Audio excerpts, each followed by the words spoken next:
IVM। नमस्कार, इक्का दुक्का इकोनॉमी पॉडकास्ट के नए एपिसोड में आपका स्वागत है। दोस्तों, मेरा नाम है अभिनव त्रिवेदी। पेशे से मैं एक बिजनेस पत्रकार हूं, एक एंटरप्रेन्योर हूं और मैं इस पॉडकास्ट में आर्थिक जानकारों के साथ बात करूंगा और जोड़ूंगा दुनिया भर के आर्थिक विषयों को आपकी जेब से।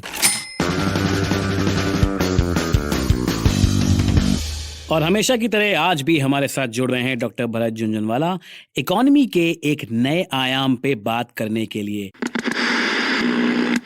हम अपने श्रोताओं को बता दें कि डॉक्टर भरत के साथ बातचीत हमने इंटरनेट पे जूम के माध्यम से रिकॉर्ड करी थी, तो डॉक्टर साहब की आवाज आपको थोड़ी कर्कश लग सकती है, पर दोस्तों मैं आपको बता दूं, हमारी बातचीत आपको ज्ञान का तरकश जरूर लगेगी। और दोस्त, आज का मुद्दा है interest rates. That is correct. हम सब बैंक में गए हैं, हमने ऑटो लोन के लिए अप्लाई किया हो, हमने हो सकता है एजुकेशन लोन के लिए अप्लाई किया हो, होम लोन के लिए अप्लाई किया हो, और हम सब ने इस बात पर गौर फरमाया है कि इंटरेस्ट रेट जो बैंक के होते हैं वो आमतौर पर लगभग सिमिलर होते हैं, पर अलग अलग भी होते हैं। जैसे सरकारी बैंक आपको कम रेट ऑफ इंटरेस्ट पे लोन देते हैं, प्राइवेट सेक्टर बैंक आपको ज्यादा इंटरेस्ट पे लोन देते हैं। वहीं अगर एनबीएफसी की बात करें तो वो आपको सबसे ज्यादा इंटरेस्ट रेट पर लोन देते हैं। खटिया खड़ी हो जाती है।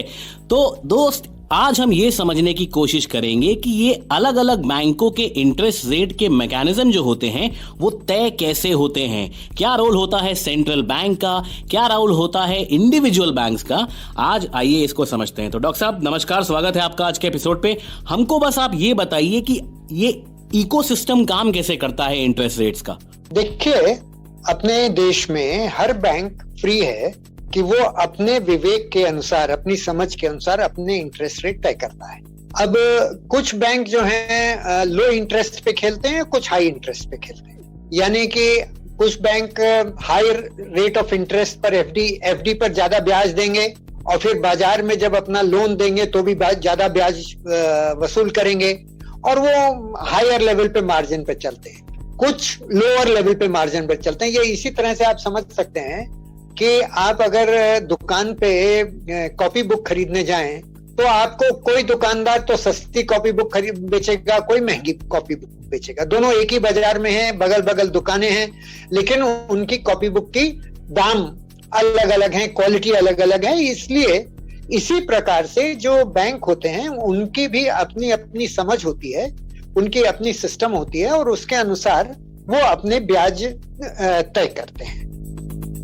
तो बंधु, बात समझ में आई। जितना ज्यादा रिस्क आपका बैंक या फिर एनबीएफसी या फिर कोई भी प्राइवेट लेंडर ले रहा है मार्केट से पैसा उठाने पर, उतना ही ज्यादा इंटरेस्ट रेट पर वो आपको लोन देगा। जितना ज्यादा रिस्क उतना ही ज्यादा इंटरेस्ट रेट।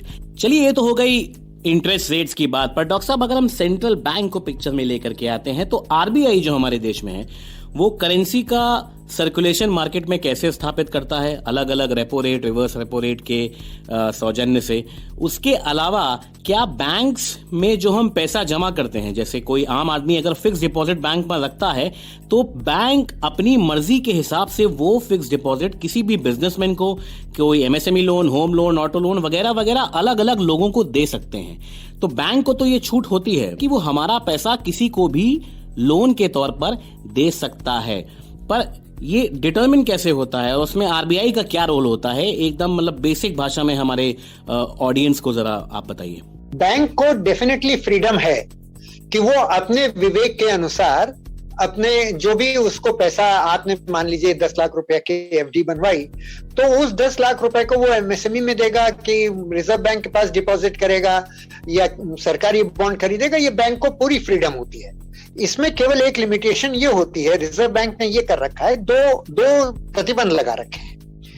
एक तो इनको जो भी इनके पास जमा पूंजी है बैंकों के पास, मेरे ख्याल से रेशियो करीब 6% है, उसका 6% हिस्सा इनको नगद में रखना होता है। नगद यानी कि केवल नोट्स ही नहीं, इस प्रकार का नगद जैसे रिजर्व बैंक के पास डिपॉजिट है जिसको वो जिस समय चाहे निकाल सके। जैसे अगर आपने ऑटो लोन दे दिया अब आपको वापस चाहिए रकम, तो ऑटो लोन तो आपको वापस मिलेगा नहीं, वो जो जिसने टैक्सी खरीदी वो तो अपने समय से ही पैसा देगा ना।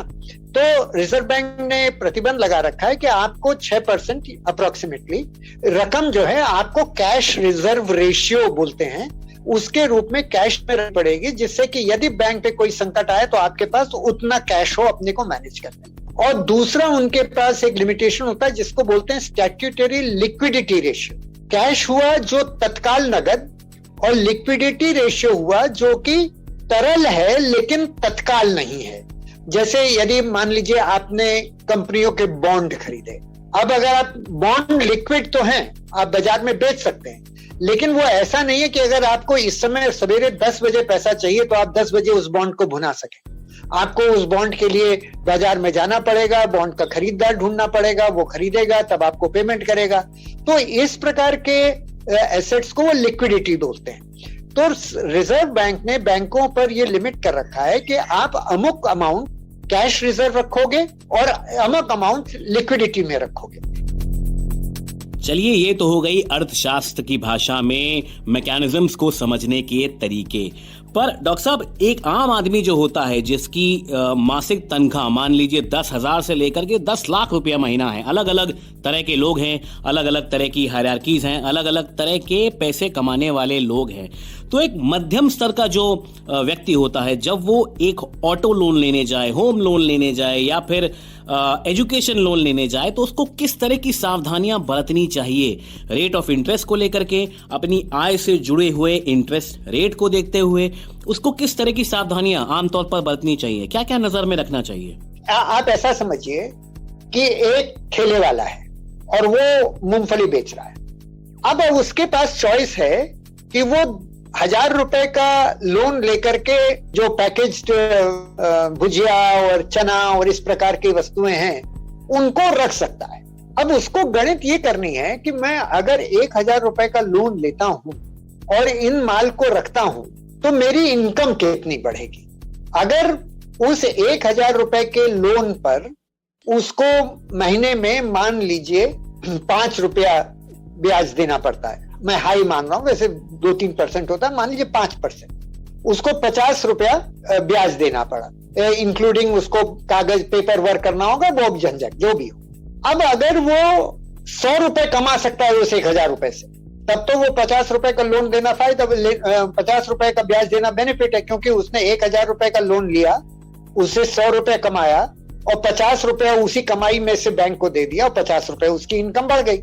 लेकिन यदि उसने वही 1,000 रुपए का लोन लिया और उसकी इनकम केवल 25 रुपए बढ़ी, अब उसको देना तो ब्याज 50 रुपए है, लेकिन उसकी इनकम बढ़ी 25 रुपए, तो क्या होगा कि उसका घाटा लगना चालू हो जाएगा। देखिए, कोविड के समय तमाम टैक्सी चालकों की यही परिस्थिति हुई। वो उन्होंने लोन लिए, गाड़ियां खरीदी और उनका धंधा ठीक ठाक मोटा मोटी चल रहा था। सडनली कोविड संकट आया और उनकी इनकम खत्म हो गई। अब मैं ऐसे लोगों को जानता हूं जिनको मजबूरी में अपनी टैक्सी को कम मूल्य पर, औने पौने दाम पर बेचना पड़ा, क्योंकि उनकी इनकम नहीं हो रही थी, लेकिन लोन तो चल रहा है। तो इसलिए देखना दो चीजें, मेन चीज तो यह है कि आपको आश्वस्त होना चाहिए कि आप उस रकम के उपयोग से, मैं रूल ऑफ थंब मेरा अपना व्यक्तिगत है, ये मैं कोई एज एन इकोनॉमिस्ट नहीं बोल रहा हूँ, एज भरत झंझुरवाला बोल रहा हूँ, कि मेरे अनुसार जितना आप ब्याज देते हैं उससे दूनी इनकम कम से कम आपको होनी चाहिए। ऐसा नहीं कि आप ये सोचो कि भाई 50 रुपए का ब्याज देंगे, चलो 60 रुपए हमारी इनकम हो जाएगी। नो, क्योंकि इनकम में अनसर्टेनिटी होती है। तो आप अगर 50 रुपए का लोन देते हैं, ब्याज देते हैं, तो आपको इनकम कम से कम 100 रुपए की एक्सपेक्टेड होनी चाहिए, तब आप लोन लीजिए, नहीं तो मत लीजिए। तो सीधी सीधी बात यह है बंधु कि ये तरीका और ये मैकेनिज्म पूरी तरह से आपके जजमेंट पर निर्भर करता है। बस आपको थोड़ी सी अरिथमेटिक और मैथमेटिक्स साथ में लेकर के चलनी होती हैं। जैसे कि अगर आपकी मासिक इनकम 100 रुपए है तो आपको अपने लोन की जो कैपेसिटी है उससे कम ही रखनी चाहिए। जितनी चादर हो उतने ही पैर पसारें, बड़े बुजुर्ग ये बोल करके गए हैं। पर इसमें भी एक फैक्टर ये है कि जितना ज्यादा रिस्क होता है लोन देने में, उतना ही ज्यादा इंटरेस्ट रेट होता है। तो आपको अपना रिस्क असेसमेंट करना होता है, अपना स्वॉट एनालिसिस करना होता है, और उसके बाद जब आपके समीकरण किसी बैंक के साथ या फिर किसी एनबीएफसी के साथ बैठ जाएं, आप वहां से उचित मूल्य पर, उचित ब्याज दर पर लोन लें। तो ये पूरी तरीके से जजमेंट आपका है, इसकी कोई रूल बुक नहीं है, क्योंकि अलग अलग इंस्टीट्यूशंस अलग अलग तरीके और मापदंडों से लोन देते हैं। तो दोस्त, बॉटम लाइन आज के पॉडकास्ट की ये है कि इंटरेस्ट रेट, फिक्स डिपॉजिट और बैंकों के काम करने की प्रक्रिया, इसकी बेसिक जानकारी हमको होनी चाहिए, क्योंकि सारे काम डेबिट पर और आपकी तनख्वाह पर नहीं होते हैं। जैसे जैसे आपके खर्चे बढ़ते हैं, आपको लोन की आवश्यकता पड़ती है, क्रेडिट की आवश्यकता पड़ती है, और ये दुनिया भर में स्वरूप है, इसमें कोई बुरी बात नहीं है। पर हमको सावधानियां बरतनी चाहिए कि हम क्रेडिट या फिर लोन किस तरह के मापदंडों पर ले रहे हैं, किस तरह की कंडीशंस पर ले रहे हैं। इनकी जानकारी होना बहुत जरूरी है आज के इवॉल्व्ड मार्केट में। अगर आपको ये पॉडकास्ट पसंद आया हो तो प्लीज इसे रेट करें, लाइक करें, शेयर करें, सब्सक्राइब करें और अपने उन दोस्तों तक पहुंचाएं जिनको इंटरेस्ट रेट के बारे में मालूमात जरा सी कम है और आपको लगता है कि ये पॉडकास्ट उनकी जानकारी में थोड़ा सा इजाफा कर सकता है। हम एक और घोषणा कर दें अपने श्रोताओं को कि इक्का दुक्का इकोनॉमी पॉडकास्ट के इस सफर तक हमने बहुत अच्छा सफर तय किया है, पर हम एक छोटा सा ब्रेक ले रहे हैं। तो अगले हफ्ते आपको हमारी तरफ से अगला एपिसोड नहीं मिलेगा, पर उसके अगले हफ्ते हम फिर से नए पॉडकास्ट की सीरीज चालू करेंगे और आपसे फिर मिलेंगे। तब तक के लिए अपना ख्याल रखिए, इकोनॉमिकली अवेयर रहिए, जानकार रहिए अपने पैसे को लेकर, अपनी जेब को लेकर के। अगले हफ्ते हम आपसे फिर मिलते हैं। तब तक के लिए नमस्कार, शब बखैर। ये पॉडकास्ट आप सुन सकते हैं IVM पॉडकास्ट की वेबसाइट, ऐप या फिर किसी भी अन्य पॉडकास्ट स्ट्रीमिंग प्लेटफॉर्म पर। Hey everybody, it's been another great week on the IVM Podcast Network. On Storytellers and Storytellers, Vineet talks to music producer Kabir Katpalia. He shares what it was like making music for the film Gerhaiya.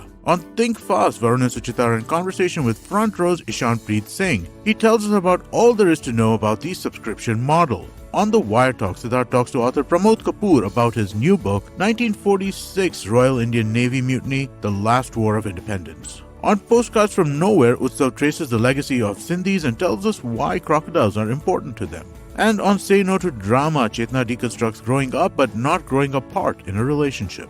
Do follow us on social media. We're IVM Podcast on Twitter, Facebook, Instagram, and LinkedIn. And remember, if you're enjoying this show or any of our other shows for that matter, please do tell a friend. The word of mouth really helps. Also, don't forget to rate us on whatever platform you're listening to us and check us out on YouTube. You can check a list of all our channels at ivmpodcast.com/YouTube. And finally, we'd like to thank our sponsors this week, Bank of Baroda and HDFC Life Insurance. Thank you so much for making this possible. We face 100 dilemmas every day while raising our children and nurturing our families. Why not let science help us make informed decisions to solve our dilemmas? Hi, I'm Devi Shobha. And I'm Meghna. We host Big Talk About Tiny Humans, where we will help you unpack challenges around parenting and your child's development. And more importantly, we will equip you with research-backed strategies that you can readily act on. Tune in to our podcast every Wednesday on the IVM Podcasts app, website, or your favorite podcast platforms.